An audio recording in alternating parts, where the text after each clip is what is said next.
Hello, everyone, and welcome back to the CK Sim Show. I'm super excited about today's episode. I get to sit down with a former, very successful soccer coach, a quad amputee, and new author of the book Play from the R. Before we begin, I'd really like to ask you, if you haven't subscribed already, please do so. Every little bit of support helps. And leave us some comments. I'm very engaged in responding to comments. So anyway, we're going to get over and talk to Scott Martin, author of Play from the Heart, right after this.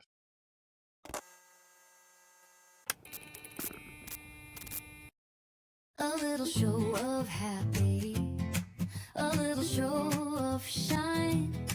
Come and hear some stories, maybe leave inspired.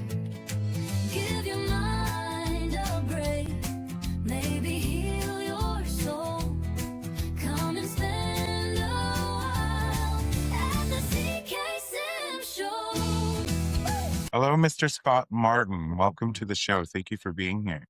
Thank you, CK. This is going to be an interesting episode, I would assume. Well, maybe, perhaps, So for the audience at home, something had happened through the connection where I don't know very much about our guest today, but I got a funny feeling it's going to be a great show regardless. Mr. Scott Martin, tell us about you. Okay, let's do the bullet points. All right. Husband, parent, teacher, coach, author, and quad amputee. So interesting compilation of things there. So it depends on where you want to go. Right off the cuffs, though, is you identified first as husband. Yes. I love that. I think that's just fascinating and wonderful. And then the next thing is a father. The last thing you listed, I feel like a whole slew of the world population would identify with that as being their personality. But somehow that's the last thing out of all the things that you listed. It's the last thing. Take us back, Mr. Martin. Take us back. Let's like 25 years ago. What were you doing? Oh man, all right. So 25 years ago, 25 years ago now, 2 of my 5 adopted children were home. Those 2 came from Romania. And the next year, a 3rd child, a little boy from Ethiopia, came home. 2 years after that, a little girl from Ethiopia. And 2 years after that, even though I was a soccer coach by profession, a 5th child, little girl from Ethiopia, came home. All of those kids from Ethiopia experienced both their parents dying of AIDS. I mean, it's going along with everything that we're going to be talking about with me. It just kind of fit. It fit. It's basically in the middle of my book. But it's only used as a bridge between what happened prior to the kids coming home and me leaving my profession and the second half of the book, which is regarding a bunch of 12-year-old soccer players after I returned to coaching. So there you go. That's a great spot to start from, right in the middle, CK. So we can go either way you want. You can find out a lot about a story if you start in the middle. That is interesting. That is interesting. Right? Now, that's where the meat can be. Where do you want to go from there, though? This is where... Well, there's so many avenues that we could take. Could take so many avenues. So 25 years ago, you were already married. You were already a husband. So check. You were already a father. Okay. Now, what was the third thing that you listed? It was coach? Teacher. Teacher. Teacher and coach. I took 20 years off. I had been coaching at the college level. I took 20 years off. I left. There were some things that we'll be talking about the disability that led to me just leaving my career, resigning my position, and ending up, for some strange reason, I still can't explain how I ended up leaving soccer and starting to become a full-time father of 5 adopted kids. I've been asked that. I have no clue to pinpoint, and it was not out of design. It was one of those light bulb moments. And I was off and running as soon as the idea came, which came from watching a news report. So A lot of things that we're going to be, you have a lot of layers you could start peeling back, my friend. You watched, so I'm going to stop you right there. The news, you, are you saying that becoming a father came from a news report? Or the idea of Yes. becoming, The, yes. the idea Okay. where I was living in Washington State at the time, there was a news report out of Seattle of a couple that had adopted two children from Haiti. I was in the midst of the interview process for becoming the full-time head coach at Gonzaga.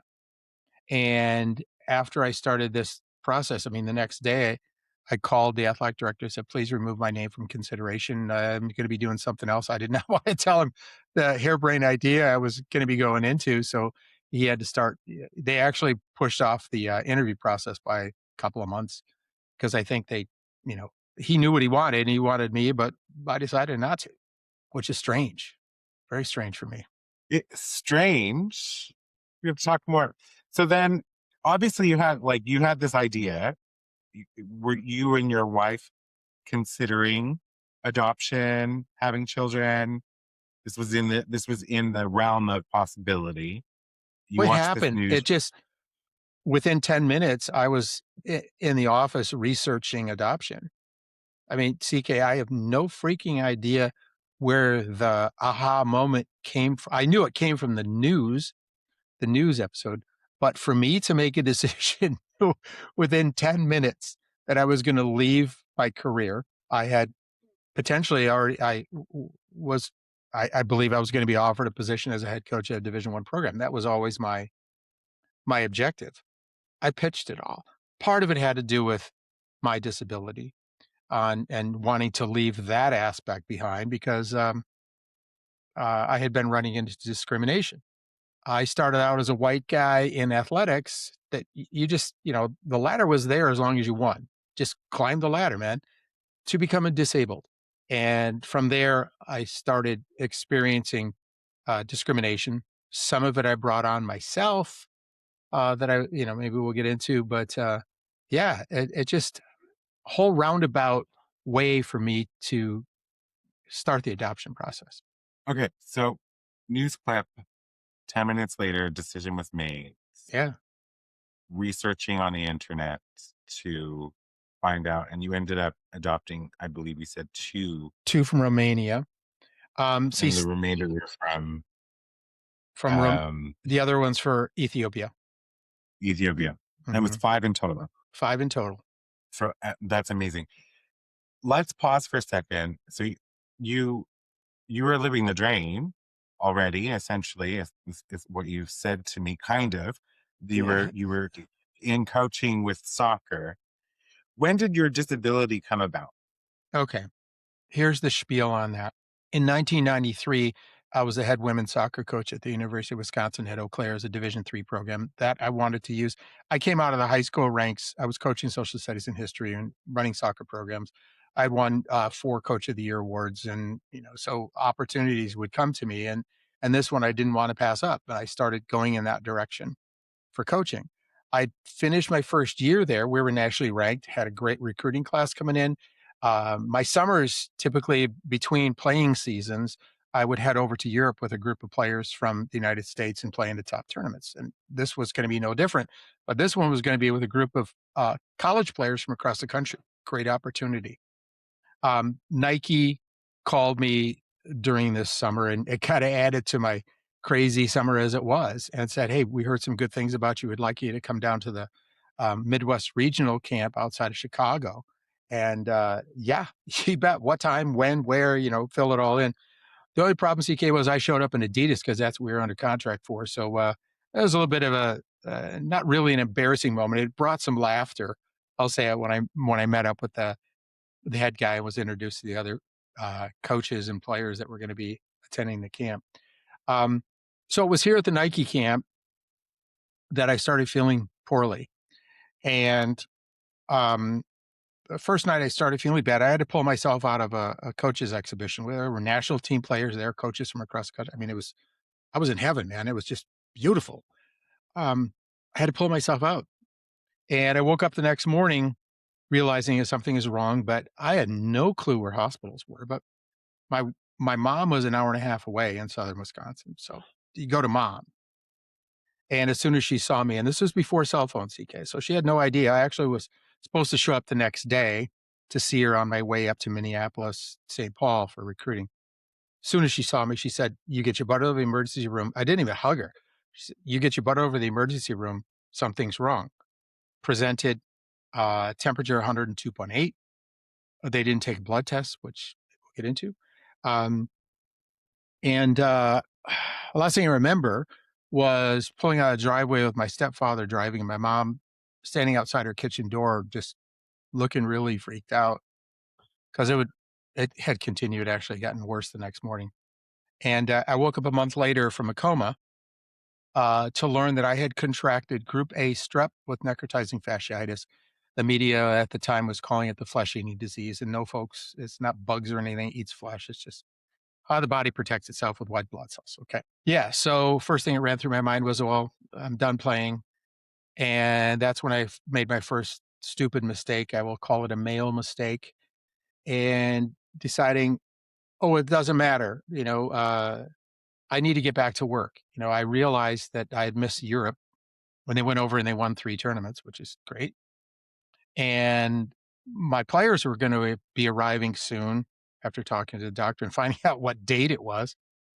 And my thought was, okay, let's get me in a wheelchair. Let's go. Well, doesn't work that way when you've lost 40 pounds of muscle and you're atrophied so much you can't move, to learn about all this.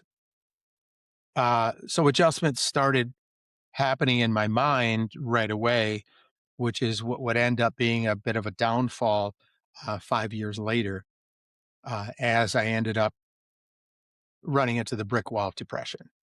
I continued, we still ran a nationally ranked program, but I started losing my edge. I just finally lost and said, I'm not helping the program. I'm going to resign. And I did. And I'll go into a little bit more, CK. 2 months later, I mean, this is after 3.5-year process, we started a medical malpractice trial going back to that temperature 102.8 and not taking a blood test. 2 weeks, $10 million. And so in the time of 2 months, I resigned my coaching position and lost that trial.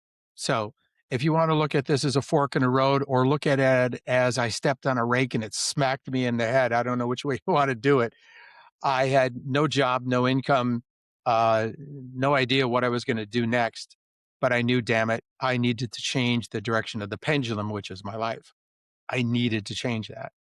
So that's the So process I started next. you lost 4 of your limbs at the same time, or over, Yes. like, was it staggered? No, it may have been 2 operations because one of them was rather extensive. They had to remake my right foot as best they could. So it might have been over 2 days. But as I write in the book, I believe I was awake. Maybe they took me out of the medical induced coma so I could go have the surgeries. And I remember, and I lay it out in the book. I'm very open and honest about everything, emotions and everything in the book, CK. And I remember going down an elevator and ending up in an emergency room, and they were playing Eric Clapton's greatest hits. I remember that specifically. And that's how we end up, me drifting off in the book and waking up and, everything else, moving over to rehab, 4 months in rehab to try to gain those pounds back and my strength back. But that gave Well, me and an I don't think opportunity to people focus. yeah, I don't think people realize either that haven't gone through any form of sort of like bed rest, like the level of atrophy Hmm. and loss of muscle mass that happens Hmm. so quickly in such a short period of time. And I guess it's just not something you would think about unless you've had a similar experience. Yeah, and in But so you movies, woke up, they don't show it. no, they don't show. No. Yeah. They wake up in a coma, like Uma Thurman uh, in Kill Bill. I know where She you're did going. sort of give like some resemblance of the fact that she did lose muscle and she couldn't lose her legs, but she did not gain enough of that back so quick that she could just kick the asses of everybody else in the film. Like, Yeah, good doesn't one. work like that. Good one. So I'm so surprised though. Like, you worked 5 years post this traumatic, because regardless of how you feel about it, waking up a month later from a coma, a medically induced coma, and missing limbs or requiring amputations is going to cause trauma. And Yes. when you have said a male decision, in my mind, I asked myself, does he mean MAIL or MALE? And then you MALE. finished talking, and I Mm-hmm. was like, oh, okay, I get it. I Yeah, get it. I apologize if you can hear noise. I have a young dog who loves to that's get into fantastic. everything Yeah. when, when I'm on the call. So, but you worked for 5 years after this, and you ranked, hmm and then, so were you avoiding? What were you in avoidance God, yes. during that period? Yes. I ended up going into how I described it in the book multiple times as the fog. I It was like I had muffles. I was muffled or something. Well, it's basically like wearing these headphones right now, where I'm not totally into life, into feelings. I would just squash it out. I didn't want to think about it. No way. It was just, okay, what's the next thing to do? What's the next, I want to get this player. I've got this match coming up. I need to be prepared for this match. And all of these things that I would find that I would put in front of me so I couldn't work on me. Okay. That was the stupid male stuff that I did. And that's one of the messages I want to be able to get across in the book. So I'm about to say something that I'm actually surprised that I'm going to say. Okay. And this is just me being very organic. So I'm a staunch feminist. And Okay. not that I'm not the man hating kind. Um, so you say you did the stupid male thing repeatedly. And there's something that comes up in me when you say that. And the reason it comes up is because you weren't taught to deal with it any other way Right. throughout your entire life. Right. There was no messaging to deal with it in any other way. hmm And I know that we have a lot of people out there, and it's not all men, but it is always a man like that particular situation. But I do recognize that there has not been space historically for teaching men how to process complex emotions, Exactly. just purely, right? Exactly. So I totally get what you're saying when you say the stupid male sort of decision, but it also is that part I love that message because we need to talk about it, but also want to let men know that you weren't taught and that's not your fault, but it is your responsibility now to learn. See, I've taken that on as a responsibility. One of the responsibilities I feel with the book, I'm taking that on and I'm being extremely open and honest about these things. Now, I could take this even further with the maleness. All right, here's this.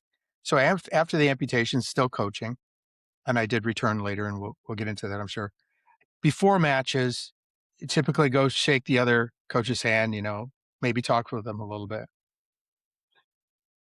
It often happened with males. I mean, so much as maybe a pullback when they grasp my hand, or often I could sense that they felt, oh, I got a disabled guy with no hands here. All right, this ain't gonna be so hard. Well, that's one of the things that I would turn around on them and just, all right, now I've got you because your players are gonna be on their heels because you're not gonna press them. You're gonna tell them what they're going up against, and they're gonna be casual at the start. There was never a female coach, CK, and I will repeat, that was never a female coach I would greet before matches. There weren't many, but never flinched. Never is just as if, I had my hands back. I never experienced that from a woman. So I think it gives credence to males. Oh my God. Come on, guys, get it together. So I try to Wow. put that in the book as well. I love this. I love this. Um, a flinch, if you think about it from a psychological perspective, is an involuntary reaction, Understood. right? Subconsciously. So they're startled by what people don't realize is that women have fine motor skills, and this is not a feminist thing. This is just factual thing. Yes. The time it takes for a woman to realize something and react is far shorter than it is for a I man. knew you were gonna say, I haven't heard that. I have some psychology background. I never heard that. That doesn't surprise me. Doesn't Well, surprise me at I all. think if you want to unpack that, you just look at the fact that they're navigating children Mm, at home and having to. There's so many things that they have to navigate and be alert and that sort of thing. It's just something that's hardwired for them. But mhm. anyway, we could spend hours talking about feminism and all of that sort of thing. But I love that because I don't think I would flinch. I think I would be like, "Oh, I'm surprised." But I would call it in real time that I wasn't aware, but I wouldn't have had the response that you had with other men. Like, it's not how my brain's wired. Like, it just would have been like, "Oh, I'm surprised. Your hands are cold." I don't know if they're cold, but, like, are they plastic? Yeah, Like a well, latex the type outside is rubber. There's metal inside and harder rubber inside, but, and I could utilize these, and so, yes, and especially if it had been raining or something, the hands would be wet because I can't tell. I can't tell on my side. of So, course. yeah. So that is and well, and I'm also surprised at right now. So I'm not very smart when it comes or up on amputation and Okay. prosthetics. So many people aren't. So, That's another reason why I wrote the book. We gotta do you have educate. digital? Can you move No, but individually? here I'll venture off a little bit. Okay. Um, Back in the early 2000s and so when players, veterans were coming back from wars with amputations. The word was getting out to Congress, "Oh, we need to do something. We need to do something." So they brought together millions of dollars and they threw it out and said, I'm paraphrasing, simplifying this. uh, Hey folks, if you're in this community, go make some hands that will have individually moving fingers. So involved with that was Johns Hopkins University. They heard about me. They called me and said, "Hey, we're in the early stages of this. We've got it up on a computer. Can you come and we'll strap you up and see if you can make these things work on a computer?" It's like, heck yeah, let's do it. So I flew out there, and by day two, I was making this stuff work. I could flip somebody off on the computer, which is kind of fun. Um, but CK, we had dinner the night before I left, and I looked straight at the gentleman that was in charge of the program. I told him that you're going to have 4 times as many working moving parts as I have, and when one of my hands goes down, it takes 2.5, 3 months to get back, partly because of insurance. And you're talking about war veterans who are supposed to be relying on insurance from the VA, and they're not going to have a backup hand. What are they going to do? You better make sure these things work. Never heard from them again. Never heard from. And 2 years later, when they're out on the market, I did wear one, and the electronics fried within a couple of weeks. So I would be interested to find out if those things actually have stayed in production and what has been the repair history or what about the hassle history for people. Is it really worth it? No, because I was given the opportunity to go to those for both, and these work fine, man. I always put it this way. I raised 5 kids using these. So therefore, they're all past diaper stage. They work. Explain to me how you're able to do this. Same way you just did. So many people are unaware of this. The brain sends electronic signals through the muscles in order to fire those muscles, which ones to fire. So on the other side, and these are German made, which is not surprising, I have receptors for opening and closing. Those receptors will read the electrical current that we're running through muscles. The hard part was learning which muscles to fire and which ones not to. There are multiple muscles in the forearms. So I had to figure that out. So what I did for that, CK, was the same way I learned how to bend a soccer ball and do things with a soccer ball, which requires expecting failure. I applied towards using these. They're called myoelectronic hands or myos. I applied towards using those, and I got to the point where, heck, man, when I was first got out of the hospital, it took me 3 hours to get dressed. I substitute teach now, and I can rush out of here within a half an hour, and that might even mean that I'm making my sandwich too.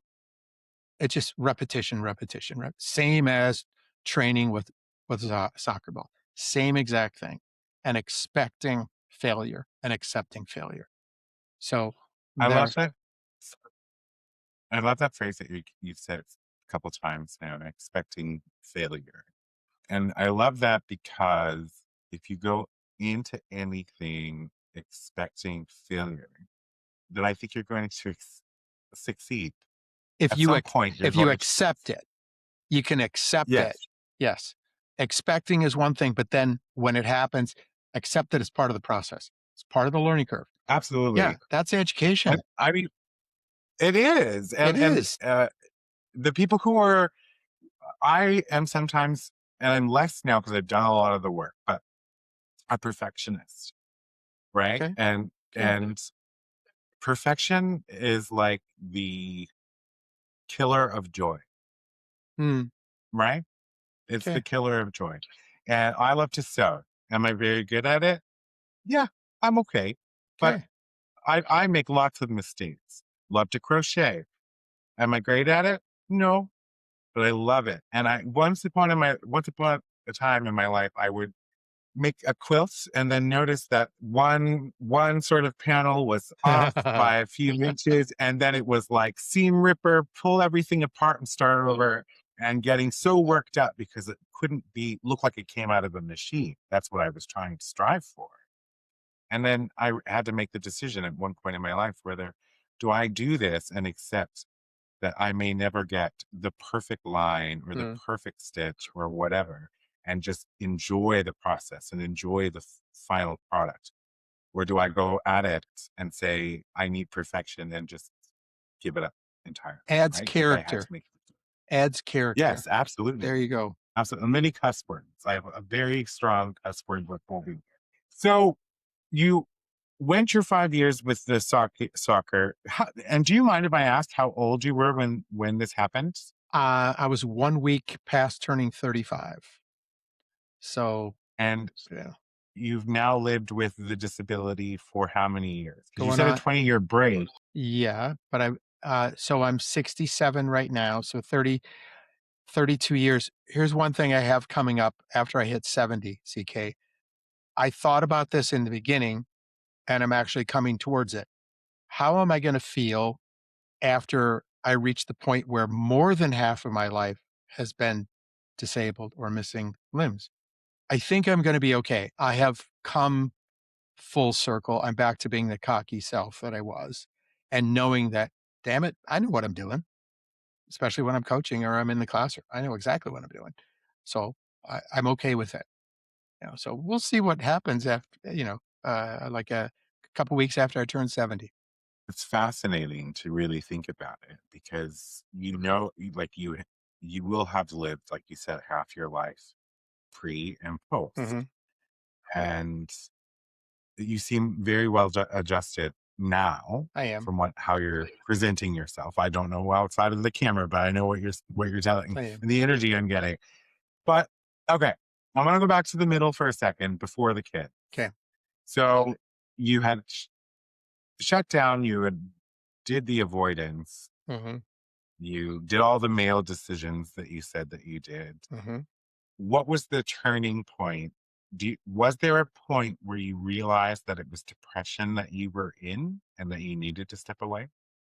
Well, I knew that for some time. So in my educational background at college, I had taken classes on psychology and I understood exactly where I was. But I didn't go seek treatment because that would also, again, it's one of the quotes I use at least once in the book. I was doing a pretty damn good job of faking myself, of who I was, to try to. I I was more concerned about how me made others feel, especially those that knew me and loved me before the illness. That bothered heck out of me. I still have guilt feelings with. It was my mother and my brother, one of my brothers, the one that's just a year older than me, that were asked to make the decision to let me die which I was supposed to be dead, or to amputate and see how it handle life. I still feel guilty about that. My mother has since passed, but my brother, I still sense that he might feel. I don't know. I can't say for him. We've never really talked about where he is now, but he was very open and honest about it. He actually, there's a notation from him during the 2 chapters where we talk about the trial. We interject some things, and him and a niece and my sister and a nephew all interject about I asked them to write some things personally about what they went through while I was in the coma. So we bring it out during those 2 chapters as, looking back and stuff. So yeah, guilt is in it. Here's one thing, CK, there's the 5 stages of grief by Kubler-Ross: denial, anger, bargaining, depression, acceptance. In the book, the book writing is so reflective. I came up with 3 more: fear, guilt, and shame. I think that those should be added because they were part of my process, at least. I avoided denial. I really avoided anger too. I just went into the other stuff. I internalized a lot, and I didn't want I didn't want to make anyone else feel bad for me. That always bothered me. I can do it. I'll handle it. I got it. I didn't. So, Well, and that's also a male yeah, trait, right? Not exactly. giving yourself grace, Yes. right? Yeah. And that grace that you need. Yeah. When you did finally leave soccer Mhm. as a coach, and then you were now sitting with it, Yeah. like, what was that like? Well, having 5 toddlers, all 5 kids were within 5 years of each other, just haphazardly. Hanging out with, 5 kids, it took me away from, the areas in society, especially in athletics, of always feeling like I'm on the spot or others are looking at me and wondering, about me and things. Becoming a full-time father allowed me to get away from that shit, but it brought on other things, but it was more fun. Eventually the kids would grow, which changed things, but it changed what I was doing as well, how I'd handle it. Think at home, you weren't the disabled coach. Exactly. You were just dad, Dad. Yeah. Yeah. right? Yeah. Kids, So the kids never, they all came home with foreign languages. So they, and I could, they're all grown now. yeah, they're in their 20s. Yeah. Doing well. Everybody's doing well. That's fantastic. Um, when did you decide that you wanted to write a book? There was someone, right after I got out of the hospital, from a magazine that came and we spoke, and they ended up putting this in the magazine, and it was brought up about, you need to write a book. There's nothing to write about yet. So it actually in 2011, I brought on a co-writer with me. She was just out of college. I mean, that's me as an educator. She was English major, just out of college, wanted to get into the writing business. Like, okay, boom, let's work together. And it took us a couple of years, but we wrote the first version, and it ended with the kids, because at the time it ended with, but when we took it to publishers, it just didn't quite have the pizzazz, not enough. And then when I went back to coaching, and I'll jump a little bit. I returned to coaching after 20 years and was discriminated against and given a not an A team, not a B team, but a C team of 12-year-olds, and said, keep the parents happy because we want those checks coming in. So I came back, and those kids were all just lacking confidence, same as me. Technically, they were good. I presented them how to play the game properly, I felt, tactically. And after a good summer of making it to 3 finals, we ended up going undefeated through 18 matches in a state league. So we won a state championship going undefeated. So there we had a story, right? There's your story. So, but the kids had to be, that was trimmed down to 1 chapter to act as a bridge between previously and me working with these 12-year-olds that I called soccer rats. So that's how they were brought in. I don't mention any of the kids' names or anything. I want to keep them, you know, so no one's going to be bugging them or whatever. Uh, but yeah, that's when we went back and, oh, okay. Yeah, now you got something. Now you got something. And then when Usher Morgan, the publisher from Library Tales, and Usher does movies too. He's a wild and crazy guy. He works as much as I do. When we had a nice discussion, I was like, "Yeah, let's do this." And now we're finally to the point of we're in the marketing phase after doing all the editing, which man, what a pain. We're finally to this point. So we're dropping the book Do on you June have a 9. cover? Yeah, I'll get you that, and you can have it in show notes for folks. If people can see behind me, there is above the U.S. Soccer. I don't know if that's wide enough for people to see it, but I can We get could it to see you. him. Something in headphones is what we're looking at, and then a little Pac-Man But you beneath. got you have the real me,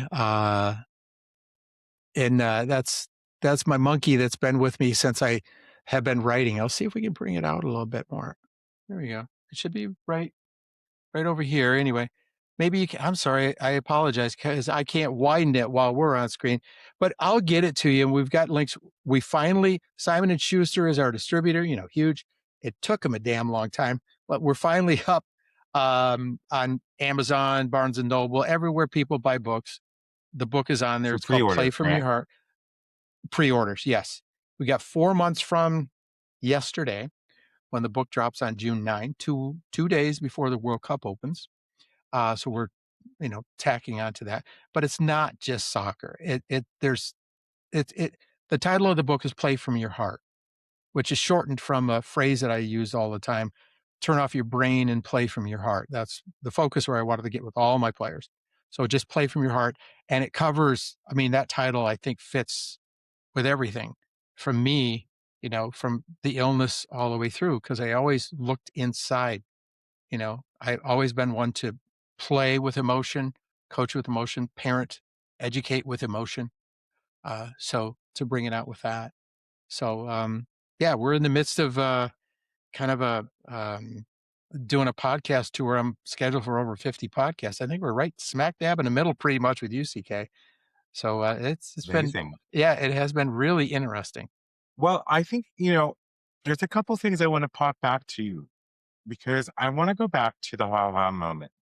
I think that that's such a poignant moment in your life, though. Would you say that having adopted those 5 children gave you a sense of fulfillment you could find nowhere else? Not as much as the woman that I'm married to currently. The woman I'm married to, Which we called out at the w- beginning of the show. well, it's not. I went through a divorce. The adoptive partner and I, my wife there, went through a divorce because that divorce that was not good for me. I'm in a situation, CK, that we first met when I was 19 years old as a disc jockey and playing soccer.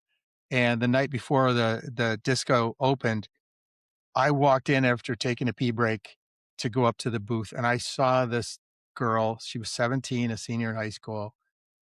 Poof. It was one of those moments where it was kind of like deciding to adopt. I knew that that's that's my person. That's my, my soulmate right there. But I was so immature, CK, I didn't want to go there and hurt her because I wasn't mature enough for I where I knew the relationship was going to go. So years, decades went by, life happened. She contacted me 40 years later, and we're now approaching our 6th wedding anniversary. It's just who I should have been with the whole time. So Please tell me this is in the book. I won't tell you where. There's the seed being planted in the first half, and then the end. I think people are just gonna be, No, you don't whoa. want to tell everything. Yeah. No, So they're gonna I have love to. this. I You mean, got to read the book, y'all. yeah, you Play got to from the read the Heart book by in order to Scott catch the whole Martin. thing. Yeah, there's a sequel And here. There's a sequel here that's all ready to go. well, see, but so here's my challenge to everybody listening. You have to buy the book Yes. as a pre-order before June 9th, because that's the date you said, correct? June 9th. So every sale that counts that's made between now and June 9th counts as your first week's sales Exactly. and can catapult you onto all of the bestsellers lists. You know exactly what I'm doing, my man. Yeah. Exactly what I'm So doing. we can do this for Scott. So, like, I mean, I'm very interested in reading this book because, like, we talked today for about 40 minutes now, and th- this is a really big onion, right? Like, Oh, yeah. we could peel back layers and layers and Yes. layers and layers of those Yes. onions. But, like, from what I've heard already, what I'm hearing is that you were kind of living the dream at the time. Hmm. Life took some unexpected turns rather quickly. Yes. For approximately 5 years, you kind of stuck your head in the sand. And then you decided one day that enough was enough. And you came out, you raised 5 children. Um, you left coaching, but then you returned to coaching with a fury, if really, to be able to achieve what you did with those 12-year-olds in the state. And you're still in coaching right now? Oh, yeah. After I returned, so that was in Washington. I returned to Wisconsin and we started our relationship, restarted our relationship. And I started coaching a group of 14-year-olds, and it took us a couple of years, but we won my second state championship. Those kids went on to go to college, and some of them were playing in college. I wonder where some of my soccer rats that were 12 at the time, because they're older in this group that I was working with to win my second state championship. I wonder what they're doing. I wonder how things went from them. So we'll see how far this goes by June 9, and maybe we'll get in touch with some of those guys. But I'm still working. I was just hired to work with a group of under 18s with a local club, and we met last week, and they've got a good group. And I said to them point blank, "Do you guys want to win a state championship? Because I want to win a state championship." Like, yeah. So that's what our objective is now, CK, to go do that with another group. I have come full freaking circle, which is amazing. And I've learned a lot during that trip. And I know even more about how to motivate and how to direct and how to freaking win, to break down an opponent and how to create, do something on my side too. So it's going to be fun. Well, it does sound like you know how to win. I think I do. It's Yeah, fun. right? Yeah. Oh, yeah. But don't just at soccer, but in life. Yeah. I'm not trying to be arrogant, folks. I'll admit I'm cocky, but hey, give me a break because I've gone through so much. I've learned so much about life that I've learned also on the other side how stupid uh, things are in the world today. That's why we use the tag on the book. This is a positive story in negative times. This is perfect timing, and I think people podcasts. I've got 90% of my podcasts are getting into the inspirational side of things. I thought it was going to be mostly for the disabled and soccer communities. It's not that way. Not that way at all. So as I'm doing the marketing, this whole thing is still morphing. I'm not sure what's going to happen over the next 4 months, but I'm going to do everything I can, you know, to make this thing. I want to get on some bestseller lists because that will also help educate the non-disabled about the disabled. And we do some soccer stuff, and it's just bad news bears meets mighty ducks sort of thing. That's what it is. So Yeah, and when I said that earlier that you win in other areas, I wasn't trying to imply that you were cocky. oh, But you have a right to be cocky. Um, you do. I've And yeah, what I what the story that I'm getting though is that you win, but you win because you anticipate failure good point, and you CK. can accept it. Yeah, and we try to get around it. So tomorrow night I'm meeting with these players for our first training session slash we still have some roster spots. So I'm taking a look at some more players. And there it's already starting to plant the seed on how we do things. I'm already learning about them as individual student athletes as well. And that's one of the greater things that has changed in me as I've just getting older helps too. But everything that Yes. all these hurdles that I've had to get across, every time I either jump over one or I trip over one, um, I learn from it. And I've learned a lot from doing all of this. And yeah, I'm applying it. I'm applying it. And so to confirm, you do have a sequel to this book that's coming out. I'm Is that waiting. correct? Yeah, I think that there's already something that's yeah, ready to go. It's a different sort of thing. It is collecting and kind of using um our messaging. Did a lot of things by messenger over like an 8-month period, and we share all of that, but we tweak it because we take alternate personalities, but we still apply some things. So if we do get to the point and I'm, with a publisher that says, "Oh, you got a sequel? Well, let's talk about it." Like, boom, here you go. It's all ready to go. I tweaked everything, and I think it's different. But it's not a typically written book. It would be messages. No one's done that. Actually, for your marketing for that book, the book that you could, because when you're doing a marketing pitch, you have to try and convince the people that it's sort of worked already.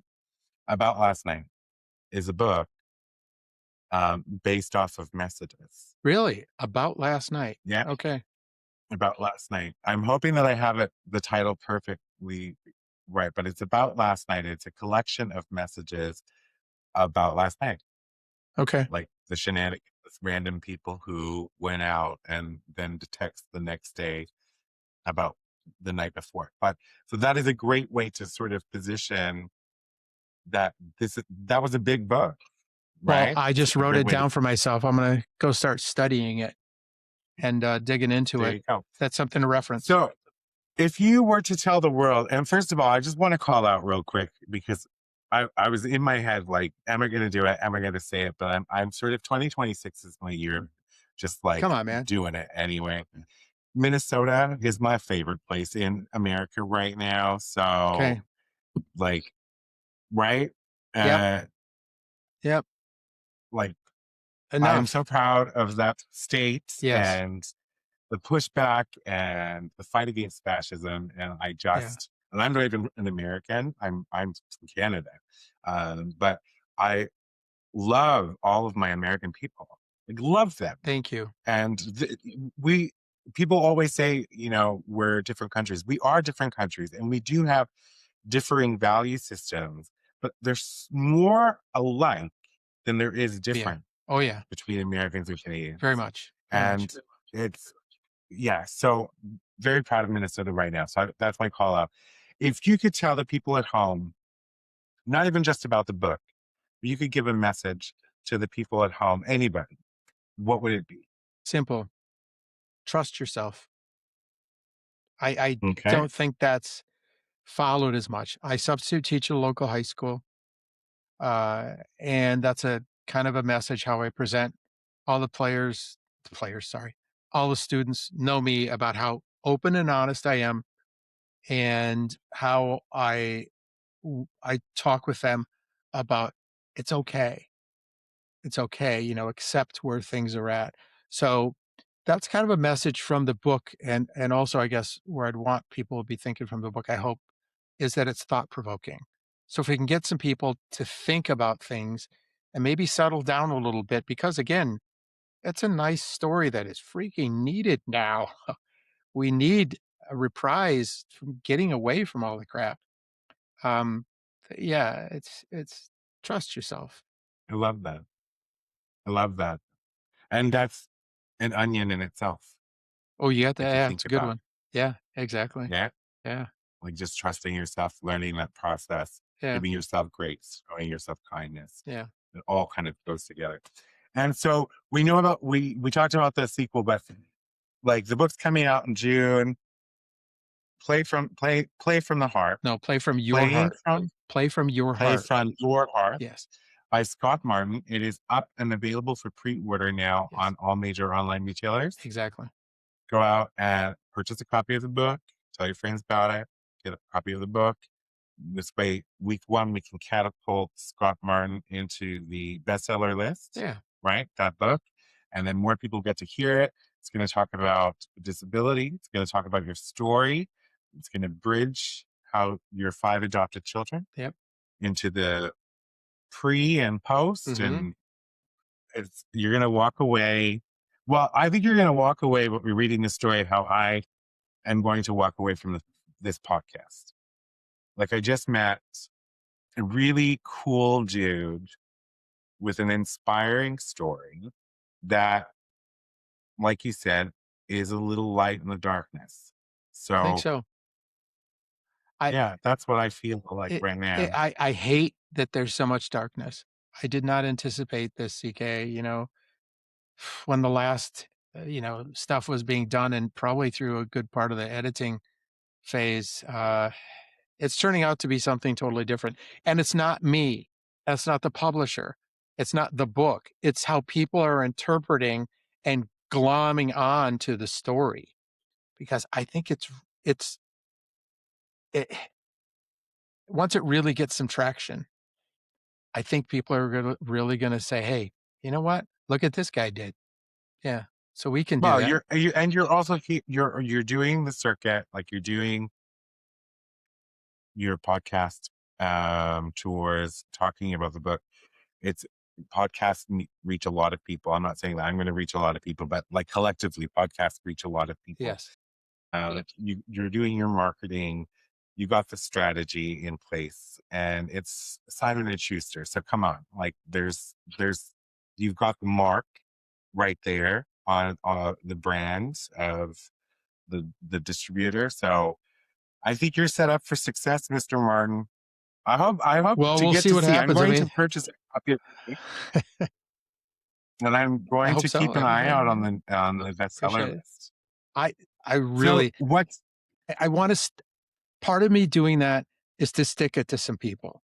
That all of the discrimination that I face, and so many people that look down the nose at disabled folks, I want to stick it to some people. Kind of give a kick in the butt, or give a kick in the balls to humanity about, come on, yeah, get your act together in this country, get your act together with humanity, and remember that life is okay. Life does not have to suck and just be yes. about money and winning, and being in charge of things and being on top. There's so much more to it. Well, I like that you want to stick it to them because they need to be stuck. So Yeah, I'm going to participate in sticking it to them right now. So to all the I like people that. out there who look down or think poorly of anyone who has a disability, fuck you. There we go. You got it. I can't do it. That's I'm living vicariously through you, my no, friend. that's fine. I'll do it again for the both of us because Thank you. honestly, the world is such an ugly place. Just be kind to It people. it And doesn't like have to it's be. all yeah, it's just ignorance. Yeah. Honestly, that's Yeah. all it is. It's Just ignorance. education. That's part of the book too. It's to educate. You know, don't feel bad. I think male mortality doesn't like me at times because it scares them that that could happen to them too. I think that that Yes, and really that's has the something to other do with it. message I want people to take away from today. Scott Martin's out here doing God's work, helping teach men how to heal and process complex Yeah. emotions. Like that's a big feat. And we need it on both sides of the aisle. I'm using a political reference for Yes. fun right there. But you know, male and female need to step up and have these conversations and create those spaces for men Yes. to feel like they can express and move through Yes. those emotions. Yes. Well, you have been an absolute delight. I'm happy that we did not reschedule. Yeah, man, we pulled it off, didn't we? We did. We We did. did. But this is typically how my podcasts go. I know enough about where and why someone's here, right? And then we have an organic conversation. So when you said reschedule so you can get me all the things, it's like, no, we're going to have this conversation. It's going to come out. Okay. The theme will come to the surface Yeah. and we're going to have a great time doing it. You So did a great job, man. it is, You did. thank you. You too. You Thank you. too. You feel like you're a Well, natural we're at this. just we're So just being honest with each other. That's all. Absolutely. Yeah. Absolutely. You have been amazing. I wish you nothing but the best.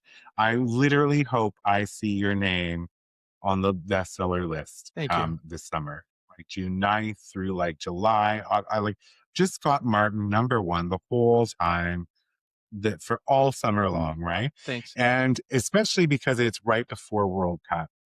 Like, We I timed it. hope that that Yes. tie really sort of like gives it some traction. Yeah. And Scott Martin would, no, I won't say that actually because I don't know how you look at it, but I kind of have a feeling. Would you say that you are a anti-fascist type person? I taught history. So many things have been happening over the last while. I keep pointing out, boy, that reminds me of 1936 Germany. You know, this is happening, that's happening. Are you kidding? You're banning this, you're doing this, you're you're taking books away, you're making these. Come on, folks. Remember your history because it's being repeated. Yeah. Don't. For God's sakes, stop. So There we for go. all my leftist scums out there, Scott Martin's an ally, everyone. So let's Yeah. pump him up. Just being human, Pump man. him up. Just being human. Isn't it? Oh, we could spend hours, my friend, Yeah, yeah. having conversation, and I would thoroughly enjoy it. But our time is up for today. When you do become a bestseller, right? Yeah. Don't forget about me I won't. and come back and have a conversation about it. That'd be What awesome, that man. feels like. CK, that All would be right. wonderful. I look forward to it very much. For everyone out there, until next time, get out and live your wildest dreams.